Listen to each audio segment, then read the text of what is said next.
P T I رہنما زرتاج گل نے کہا ہے کہ میرا ذاتی ایک ووٹ بھی نہیں ہے، میں بانی پی ٹی آئی کی وجہ سے ہی جیتی ہوں اور مجھے بانی پی ٹی آئی کے امیدوار ہونے کی وجہ سے ووٹ ملے ہیں۔ ڈیرہ غازی خان میں میڈیا سے گفتگو میں زرتاج گل نے کہا، میری نشست بانی پی ٹی آئی کی امانت ہے، عزت کے ساتھ اپنی پارٹی کے فیصلے پر عمل کروں گی، میں لوٹا بن کر ذلیل نہیں ہونا چاہتی۔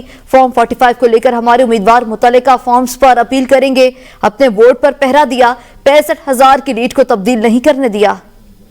لیکن میں تو عمران خان کی پارٹی سے ہوں، میں تو عمران خان کی ہی کینڈیڈیٹ ہوں اور مجھے ووٹ بھی عمران خان کا ہی ملا ہے، تو میرا تو جینا مرنا اسی پارٹی کے اندر ہے۔ جو میری پارٹی فیصلہ کرے گی، جو خان صاحب فیصلہ کریں گے، میں اسی کی پابند ہوں، کیونکہ میرا ووٹ لوگوں نے مجھے انہی کی امانت سمجھ کے دیا ہے۔ دیکھیں بہت سارے فیصلے ریورٹ ہو جاتے ہیں، کیوں نہیں ہے؟ جب فارم 45 آپ کے پاس ہوتا ہے، رزلٹ آپ کے پاس موجود ہوتا ہے، جب وہ میچ نہیں کرتا تو پھر ان کو ریورٹ کرنا پڑتا ہے فیصلہ، کیوں نہیں ہے امید؟ اس امید کے اوپر تو ہم جاتے ہوتے ہیں، تو انشاءاللہ ضرور فیصلہ ہمارے حق میں آئیں گے۔ میری 62,000 کی لیڈ کو کس طرح کور کرتے، مطلب کس حیثیت میں کور کرتے؟